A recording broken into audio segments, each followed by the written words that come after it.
बिस्मिल्लाहिर्रहमानिर्रहीम। अस्सलाम वालेकुम।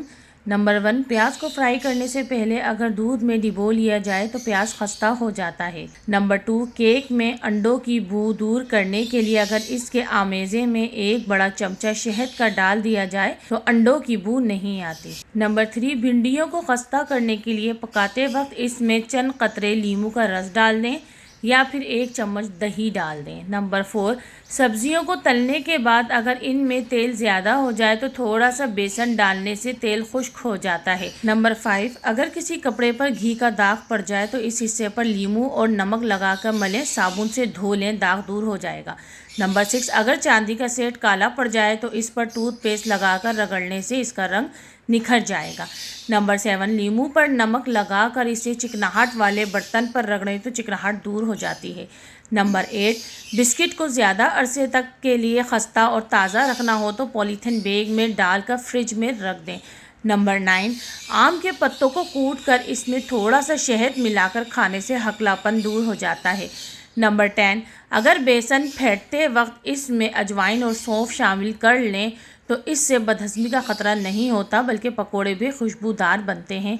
नंबर 11, आटा गूंदने के थोड़ी देर बाद इस पर पपड़ी आ जाती है। इसके हल के लिए कोई भी प्लास्टिक की थैली लेकर चकोर काट लें, इसको पानी में गीला कर लें और आटे को ढाँप दें। इसके बाद आटा फ्रिज में रखें, आटे पर पपड़ी नहीं आएगी। नंबर 12, अगर सालन पतला हो गया है और आपके पास टमाटर या प्याज नहीं है तो भुनी हुई सूजी सालन में डाल दें, इससे सालन गाढ़ा हो जाएगा और जायका भी अच्छा हो जाएगा। नंबर 13, खाना पकाने के दौरान अगर एक मोमबत्ती को चूल्हे के करीब रख दिया जाए तो खाने की खुशबू सिर्फ किचन तक ही महदूद रहती है। नंबर 14, करेले को लंबाई के रुख काटने से इनकी कड़वाहट बहुत कम हो जाती है। इन्हें लंबाई में काट कर नमक लगाकर 1 घंटे के लिए रख दें, फिर धो लें। अगर फौरी इस्तेमाल ना करना हो तो नमक लगाकर फ्रीज कर लें, धोने के बाद पकाएं। नंबर 15, मछली की बू दूर करने के लिए इसको बग़ैर धोए नमक लगाकर 2 घंटे के लिए रख दें, फिर आटे से धोकर मसाला लगाएं, मछली की बू ख़त्म हो जाएगी। नंबर 16, सिरका जिल्द की बेहतरीन दवा है, अगर फिटकरी के साथ मिलाकर लगाया जाए तो दोहरा फ़ायदा करता है। नंबर 17, ख़ारिश 2 तरह की होती है और दोनों ही सूरतों में तकलीफ़दा होती है। फिटकरी जलाकर राख बनाकर इसमें 1 अंडे की सफ़ेदी मिलाकर मसाज करने से हर किस्म की ख़ारिश में आराम आ जाता है। नंबर 18, पेट का दर्द इंतहाई तकलीफ़दा होता है। जब भी ऐसा कोई मसला हो तो फिटकरी की 1 चुटकी खाकर ऊपर से दही खा लें, पेट दर्द में फ़ौरन आराम आ जाएगा। नंबर 19, दांतों के लिए फिटकरी की बड़ी अफादियत है। फिटकरी को जलाकर जब वो फूल जाए तो इसे हाथ से मसलकर पाउडर बना लें। रीठे की गुठली की राख और फिटकरी की राख हम वज़न लेकर दांतों पर मलें तो आराम आ जाता है। नंबर 20, फिटकरी और कीकर का कोयला हम वज़न लेकर बारीक पीस कर कपड़े से छान कर रख लें। इसको दांतों पर मलने से दांतों की तमाम बीमारियों में आराम आ जाता है। नंबर 21, फिटकरी को पानी में हल कर कर दिन में 3 बार 1 छोटा चमचा पीने से खांसी से निजात मिल जाती है। शहद में मिलाकर सुबह शाम लेने से भी आराम मिलता है। नंबर 22, पेशाब करके फ़ौरन पानी मत पिया करें वरना पेशाब पीला आएगा। नंबर 23, नहा कर कभी आँखों में सुरमा मत लगाएं वरना बीनाई कम हो जाएगी। नंबर 24, पैखाना या स्टूल पास कर कर फ़ौरन रोटी मत खाया करो वरना बवासीर लग जाएगी। नंबर 25, आधी रात को उठकर कुछ मत खाओ, पेट में पानी भर जाएगा। नंबर 26, चलते हुए कभी रोटी मत खाओ, मैदा सिकुड़ जाएगा।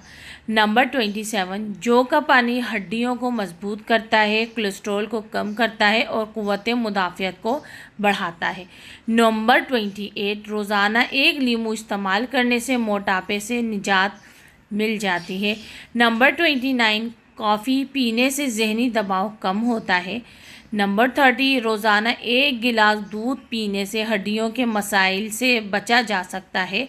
नंबर 31, फोड़े, फुंसियाँ और ख़ारिश वाले मरीज़ 6 अदद मौसमियाँ रोज़ खाकर इस मूज़ी मर्ज़ से निजात हासिल कर सकते हैं। कम अज़ कम ये टोटका 10 दिन तक जारी रखें। नंबर 32, जिस्म में हयातीन यानी प्रोटीन और मादनियात यानी मिनरल्स की ज़रूरियात को पूरा करने का सबसे अव्वलीन ज़रिया अंडे हैं। इन्हें उबाल कर खाएँ या तल कर। ये जिस्म की मादनियात और हयातीन की कमी को पूरा करता है। नंबर 33, आईना चमकाने के लिए आलू के छिलके से साफ़ करें, आईना एकदम चमक उठेगा। नंबर 34, पान का दाग निकालने के लिए कपड़े को दूध में डिबो कर धोएं, पान का दाग साफ़ हो जाएगा। नंबर 35, नेल पॉलिश के दाग को स्पिरिट से साफ़ करके ठंडे पानी से धोएं। नंबर 36, किसी भी कपड़े को सिरके में डिबो कर गैस के चूल्हे को साफ़ करें, साथ में चिकनाई भी साफ़ हो जाएगी और चूल्हा भी एकदम चमक जाएगा। नंबर 37, वॉशिंग पाउडर में थोड़ा सा सिरका मिलाएं और तौलिया इसमें भिगो कर सैंडविच मेकर को साफ़ कर लें, सैंडविच मेकर चमक उठेगा।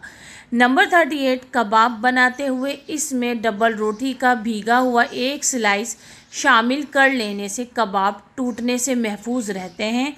नंबर 39, गाय या बकरी के पाए धोने से पहले आधे घंटे के लिए आटे की भूसी लगा कर रख दें, फिर अच्छी तरह से मल कर ठंडे पानी से धोएं, आसानी से साफ़ हो जाएंगे। नंबर 40, जिन लोगों को खाना हज़म ना होता हो और खाने के बाद खट्टी डकारें और सीने में जलन होती हो, वो प्याज काट कर इस पर नींबू निचोड़ लें और खाने के साथ इसे खाएं, इससे हाजमा दुरुस्त हो जाएगा। आपको हमारी ये वीडियो यकीनन पसंद आई होगी। वीडियो को शेयर कीजिएगा, चैनल को सब्सक्राइब कर लें। मुझे दीजिए इजाज़त। अल्लाह हाफ़िज़।